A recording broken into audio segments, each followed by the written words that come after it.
Bueno, pues, ¿qué es lo que está pasando en la República Democrática del Congo?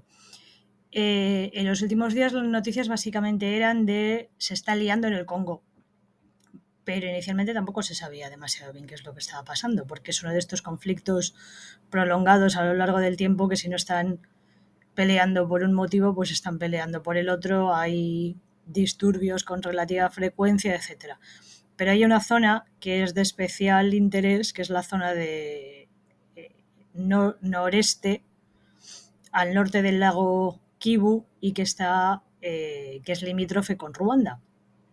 Entonces, toda esta escala de violencia de los últimos días va a venir por ese lado.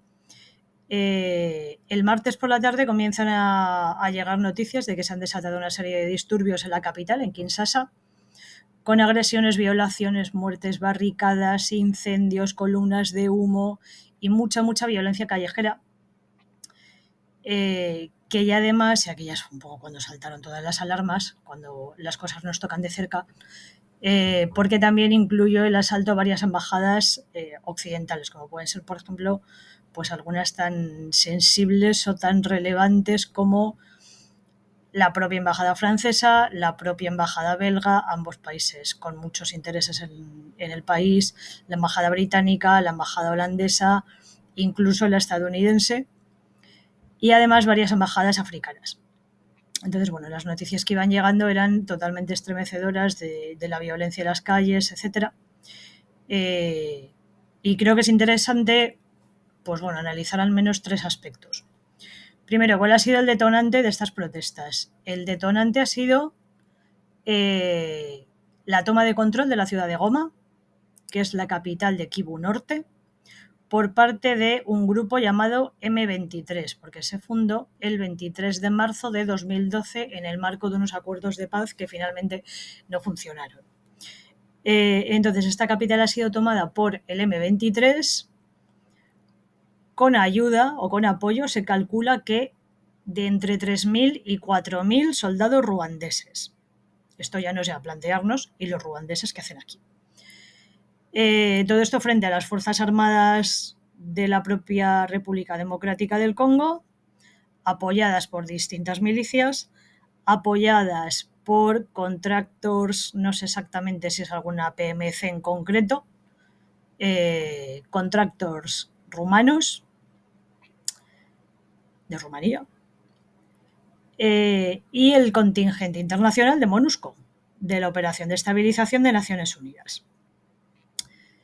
MONUSCO técnicamente está ahí para garantizar la seguridad de los civiles y la distribución de ayuda humanitaria. Llevan en el país desde el año 2010. Entonces, bueno, pues ya también tenemos a las Naciones Unidas ahí en el país. Bueno, los avances del M23 y de las tropas ruandesas sobre la ciudad de Goma comienzan a principios del mes de enero, estamos a finales. Parece ser que el gobierno no ha tomado demasiadas medidas o no se lo ha tomado demasiado en serio. Y finalmente los enfrentamientos, es decir, cuando el M23 ya llega a las puertas de Goma e interviene directamente en la ciudad para hacerse con el control, han sido este mismo domingo. Según fuentes, por ejemplo la BBC, han muerto al menos 13 cascos azules en estos enfrentamientos del domingo por la noche.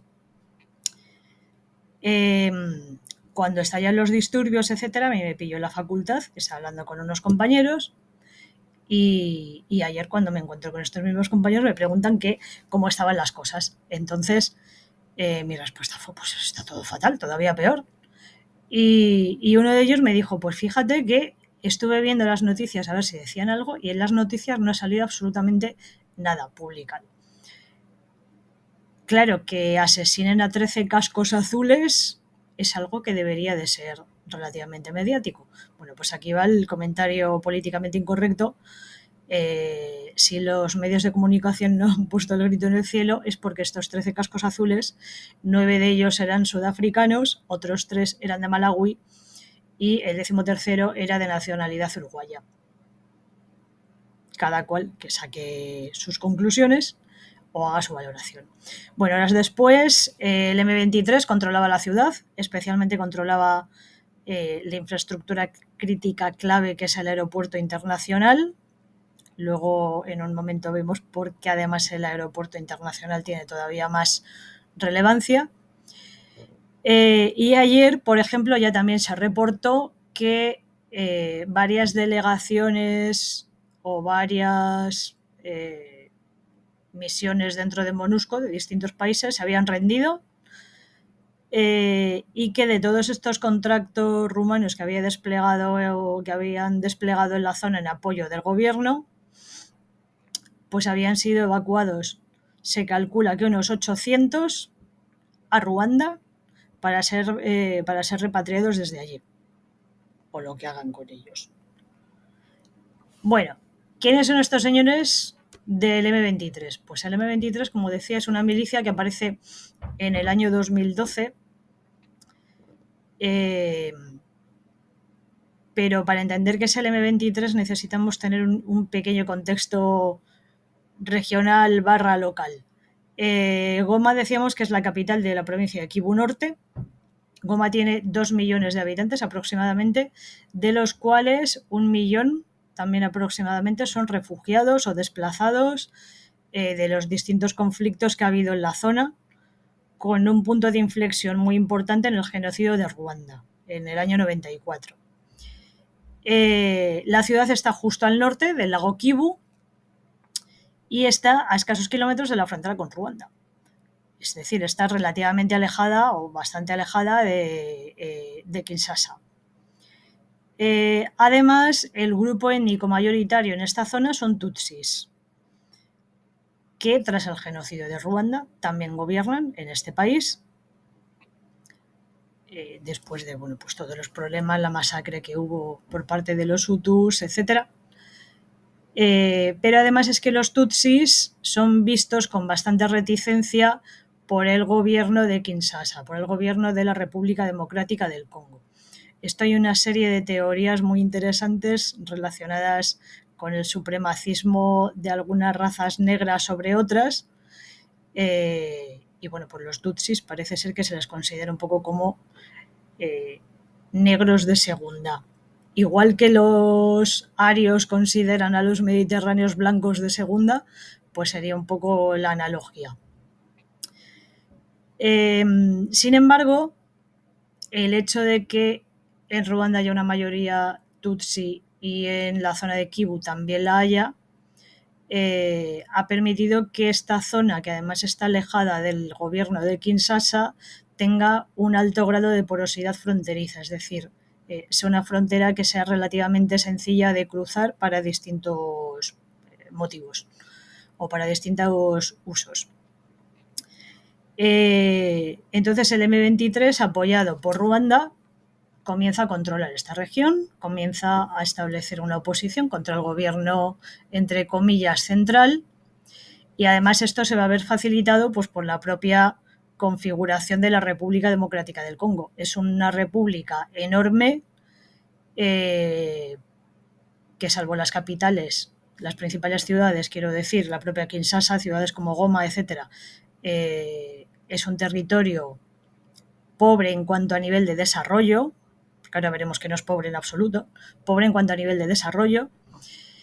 Las infraestructuras viarias, por ejemplo, son muy escasas, con lo cual es muy complicado hacer llegar el ejercicio de la soberanía del gobierno a todo el territorio.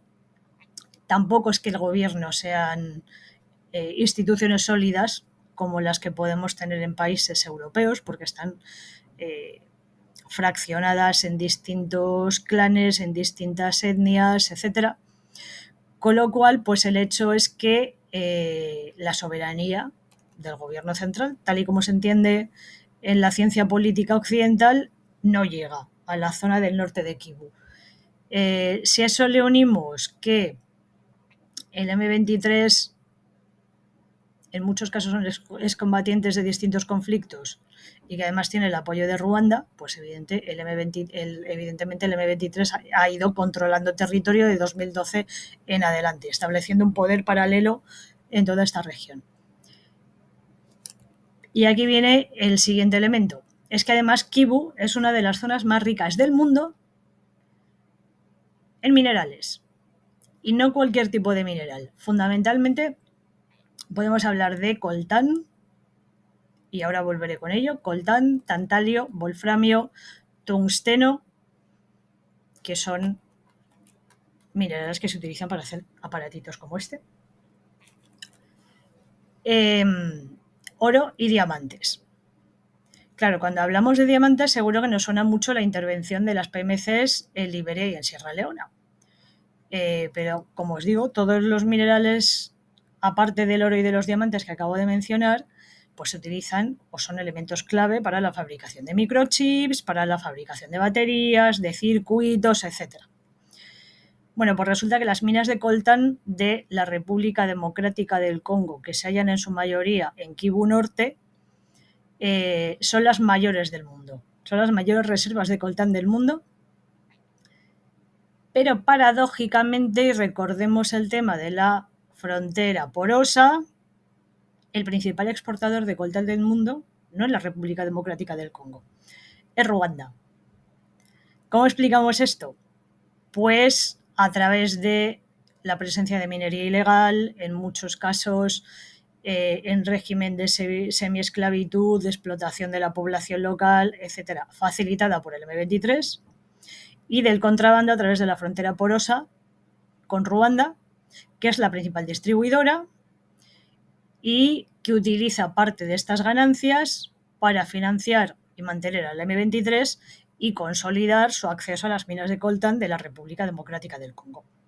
Entonces, ello nos da un poco idea de la importancia geoestratégica de la caída de Goma, pues porque bueno, tenemos que pensar que los diamantes son un objeto de lujo, pero un smartphone no, todo el mundo tiene smartphones, y que la venta de coltán a los ecosostenibles países europeos pues genera muchos beneficios como para perder proveedores, aunque estos proveedores pues tengan una moralidad ahí un poco dudosilla. Ya veremos cómo nos afecta la caída de Goma y los disturbios en la República Democrática del Congo a la cadena de suministro global en términos de microchips. Igual tenemos un parón o un incremento de los precios como el que hubo en 2020-2021 con la pandemia. Y el tercer elemento, o el tercer eje, y ya con esto acabo, porque al fin estoy echando una chapa de las mías. ¿Por qué se producen las protestas? Pues fundamentalmente porque la población de Kinshasa, principalmente la población de Kinshasa, que es donde se reúne el mayor número de población civil, están acusando primero al gobierno y segundo a la comunidad internacional de inacción, de negligencia ante la expansión y el control del M23 en Kivu Norte. Y están incluyendo en la ecuación también a las Naciones Unidas y a MONUSCO. Posiblemente se da una falta de capacidades por parte del gobierno, pero también es una falta de previsión. Es una falta de manejo de la información y de poder ver que el movimiento que se está produciendo en el último mes ha cambiado el patrón de conducta del M23 y ha pasado de exclusivamente milicias, etcétera, con la principal función de controlar la zona de la minería ilegal, a expandirse y a controlar territorio. La violencia callejera, además, se contagia.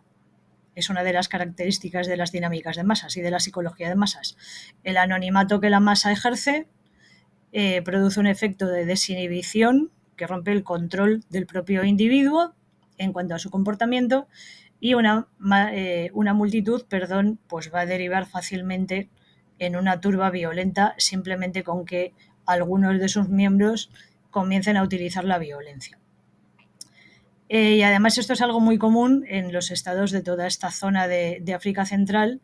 La ausencia de gobiernos sólidos lo que va a provocar es que no haya liderazgos definidos que sean comunes a toda la población. Ya ni siquiera hablo de gobierno central, hablo de jerarquías, aunque sea a nivel local.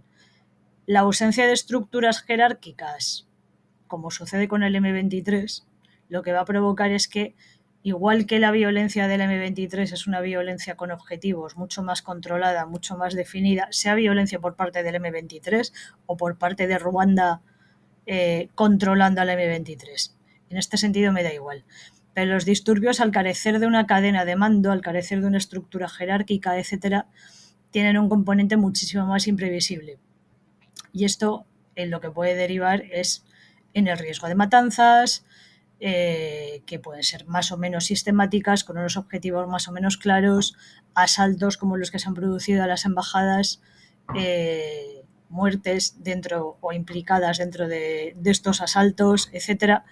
Y una violencia que no solamente es muy difícil de contener, sino que por el contrario es muy fácil que se expanda a otras zonas, con lo cual pues bueno, que los disturbios en la República Democrática del Congo se expandan a nivel nacional o se expandan en zonas limítrofes siguiendo un poco líneas étnicas, líneas identitarias, etcétera, pues es una posibilidad plausible que tampoco deberíamos descartar.